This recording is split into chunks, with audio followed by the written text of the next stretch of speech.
Hi friends, ഞാൻ അബ്ദുൽ കലാം പാപ്പളശ്ശേരിയാണ്. ഞാനിപ്പോൾ ഉള്ളത് മേപ്പാടി മീനാക്ഷി പാലത്തിൻ്റെ അടുത്താണ്. അത് നമ്മളെ കള്ളാടി നിന്നാണ് ഈ തുരങ്കപാത തുടങ്ങുന്നതെന്ന് പറഞ്ഞെങ്കിലും ഈ പാത ശരിക്കും തുടങ്ങുന്നത് മീനാക്ഷി പാലത്തിൻ്റെ അടുത്തു നിന്നാണ്. അതിൻ്റെ പണി ഇപ്പോൾ അവിടെ നടക്കുന്നുണ്ട്. വളരെ സന്തോഷമുണ്ട്. കാരണം എന്താ വെച്ചാൽ ഇതിനെതിരെ കുറേ പ്രകൃതി സ്നേഹികൾ പുറപ്പെട്ടിരുന്നു. കാരണം ഇങ്ങനെ ഒരു തുരങ്കപാത ഉണ്ടാക്കാൻ പാടില്ല എന്നൊക്കെ പറഞ്ഞിട്ട്. എന്തായാലും ശരി, അടുത്ത് വരുന്ന സർക്കാരുകളെങ്കിലും ഇതിൻ്റെ പണി പകുതി വഴിയിൽ നിർത്തിപ്പോകരുത്. ഇത് തുടർന്ന് അങ്ങോട്ട് വയനാടൻ ജനതയുടെ ഏറ്റവും വലിയൊരു ആഗ്രഹമാണ്, ഒരു സ്വപ്നമാണ്, യാത്ര സഞ്ചരിക്കാനുള്ള ഒരു സ്വാതന്ത്ര്യം. ഇതിൻ്റെ പണി ഇവിടെ നിന്നാണ്, മീനാക്ഷി പാലത്തു നിന്നാണ് ഇത് തുടങ്ങുന്നത്, കള്ളാടിയിൽ നിന്നല്ല. എന്തായാലും ഇതിൻ്റെ പണി എത്രയും വേഗം പൂർത്തീകരിക്കാൻ എല്ലാവരുടെയും സഹായ സഹകരണങ്ങൾ ഉണ്ടാകണം എന്ന് ഞാൻ അഭ്യർത്ഥിക്കുകയാണ്. നമ്മുടെ ഈ പ്രദേശവാസിയായ, ഈ തുരങ്കപാത തുടങ്ങുന്ന പ്രദേശവാസിയായ നമ്മുടെ ജാബിർ ഷാ വയനാട് എൻ്റെ കൂടെ ഉണ്ട്. നമുക്ക് ജാബിർ ഷാ വയനാടിൻ്റെ കൂടി ഒരു അഭിപ്രായം നമുക്കൊന്ന് കേട്ട് നോക്കാം. നമ്മളിപ്പോൾ ഉള്ളത് എല്ലാവരും ഉറ്റുനോക്കുന്ന തുരങ്കപാതേൻ്റെ നേരെ ഫ്രണ്ടിലാണ്. ഇവിടെയാണ് ഇത് ജോലി സ്റ്റാർട്ട് ചെയ്തിട്ടുള്ളത്. നല്ല രീതിയിൽ മുന്നോട്ട് പോകുന്നുണ്ട് കാര്യങ്ങളൊക്കെ. എല്ലാം കൊണ്ടും വയനാട്ടിലുള്ള എല്ലാവർക്കും ഉപകാരപ്പെടുന്ന രീതിയിലുള്ള ഒരു പദ്ധതി ആയിട്ടാണ് ഇപ്പോൾ വന്നിട്ടുള്ളത്. ഇതെന്തായാലും നേരത്തെ കലാംക്ക് പറഞ്ഞതുപോലെ കണ്ടിന്യൂ ചെയ്തിട്ട് മുന്നോട്ട് കൊണ്ടുപോകാം. ഒരുപാട് ഉപകാരങ്ങളാണ്. കാരണം ഇപ്പോൾ നിലവിൽ ചുരത്തിൻ്റെ അവസ്ഥ എല്ലാവർക്കും അറിയാം. ഒരു നല്ലൊരു റഷും കാര്യങ്ങളൊക്കെ വരുമ്പോൾ ഒരു ആംബുലൻസിന് പോകാനുള്ള സാധ്യതകൾ വളരെ കുറവാണ്. അപ്പോൾ ഇങ്ങനെയുള്ളൊരു തുരങ്കപാത വന്നു കഴിഞ്ഞാൽ ഹോസ്പിറ്റൽ കേസുകൾ ഒരുപാട് അതിനുള്ളൊരു സാഹചര്യങ്ങളുണ്ട്, നല്ല സാഹചര്യങ്ങളുണ്ട്.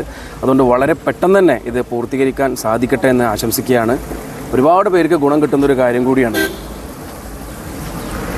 ഇവിടുന്നാണ് കേട്ടോ ഈ പണി സ്റ്റാർട്ടാന്ന്. കണ്ടോ, ഇവിടുന്ന് സ്റ്റാർട്ടായിട്ട് ഇത് നേരെ ഈ മലയാണ് ഇപ്പോൾ തുറക്കാനുള്ളത്. ഇത് അതിന് മാത്രം തുറക്കാനില്ല. ഈ ഒരു ചെറിയ മല തുറന്നു കഴിഞ്ഞാൽ പിന്നെ കുറേ നിരന്ന സ്ഥലമാണ്. അത് കഴിഞ്ഞ് കുറച്ച് ദൂരം പോയി കഴിയുമ്പോഴാണ് പിന്നെ ഒന്നും കൂടി തുറക്കാനുള്ളതെന്ന് പറഞ്ഞ്. ഈ ഭാഗത്തു നിന്നാണ് തുരങ്കപാത സ്റ്റാർട്ട് ചെയ്യണത്. അതിൻ്റെ വർക്ക് നടന്നുകൊണ്ടിരിക്കുകയാണ്. ശരിക്കും പറഞ്ഞാൽ മീനാക്ഷി പാലത്തിൻ്റെ നേരെ ഓപ്പോസിറ്റ് സൈഡ്, അതായത് നേരെ അവിടെ നിന്ന് മേപ്പാടിയിൽ നിന്ന് ചുരമിലേക്ക് വരുമ്പോൾ സ്ട്രൈറ്റ് ആയിട്ട് നോക്കിയാൽ കാണുന്ന ഭാഗമാണ്. മേപ്പാടിയിൽ നിന്ന് എത്ര കിലോമീറ്റർ ഉണ്ട് ഇങ്ങോട്ട്? ശരിക്കും കറക്റ്റ് 6 കിലോമീറ്റർ. മീനാക്ഷി പാലത്തിൽ 6 കിലോമീറ്റർ. അതെ. ഈ ഭാഗത്താണ് ഇത് സ്റ്റാർട്ട് ചെയ്യുന്നത്. അപ്പോൾ വളരെ പെട്ടെന്ന് തന്നെ വർക്ക് തീരുമെന്നാണ് പറഞ്ഞത്. എന്തായാലും എല്ലാം കൊണ്ടും ഗുണം തന്നെയാണ് കലാംക്ക.